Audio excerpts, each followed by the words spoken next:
сәлеметсіздер ме балалар? Қазақ тіл сабағы 2 сынып 7 сабақ. Ең алдымен каналға тіркеліп, лайк басып, комментарий қалдыруды ұмытпаңдар балалар.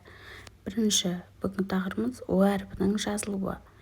О әрпі бар сөздерді сауатты жазуға үйренемін және мәтіннің мазмұнын анықтауға бағытталған сұрақтар құрастырамын. Оларға жауап беремін. 25-ші жаттығу әңгімені түсініп оқы.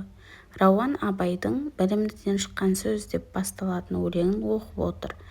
Білімдіден шыққан сөз талаптыға болсын кез, нұрын сырын білуге көкірегінде болсын көз. Өлең шумағының бірінші, екінші тармақтары түсінікті, нұрын, сырын деген сөздердің беретін мағынасында шамалаймын. Ал соңғы тармақтағы көкірегінде болсын көз түсініксіз. Көз, кәдімгі екі көз, онымен көреміз. Ал көкіректегі көз қайдан келген? Толымбек Әбдірайым.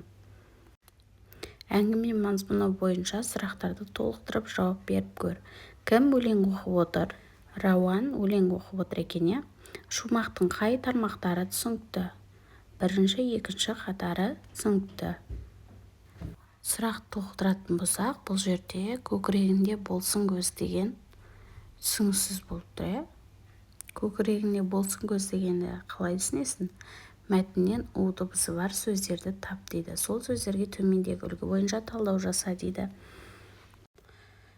Абайша айтатын болсақ, сөздің нұры мен сырын тек көкірек көзі бар жандар ғана көріп, түйсіне алмақ. Сөздің нұры әлемге шұғыла шашып, сыры терең ойға батырады.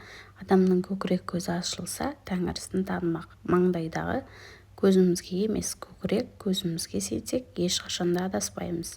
Ал көкірек көзі ішкі түйсіктің дүрбісі болып саналады балалар. 26-шы жаттығу өлеңді көшіріп жаз. Қарамен жазылған сөздердің астын сыз дейді. Сиса көйлек үстінде тоқу менен табылған. Сауысқанның тамағы шоқу менен табылған. Өнер білім бәрі де оқу менен табылған.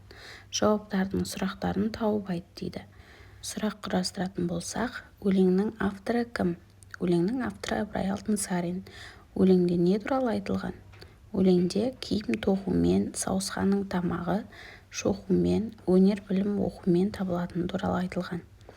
Өлеңдегі оқу, тоқу, шоқу сөздерін оқы, тоқы, шоқы сөздерімен салыстыр. Қандай өзгеріс байқадың дейді. Бұл жерде оқы, тоқы, әріптері у дыбысына айналып тұр. 27-ші жаттығу. Су, бу, қу, жау, сау деген сөздер берілген. Осыларға сөйлем құраймыз балалар. Сусыз тіршілік жоқ. Кенеттен бу пайда болды. Қу жануар, түлкі. Қыста қар жауады. Апам сиыр сауды. Жақсы балалар, келесі жаттығу 28-ші жаттығуға қараймыз. Сызық бағытымен екі әріп тастай отырып, мақал құрастырып көр. Дәптерге жаз дейді. Және құрастырған мақалыңның қандай мағына беретіні туралы өз ойыңды парталасыңмен бөліс дейді.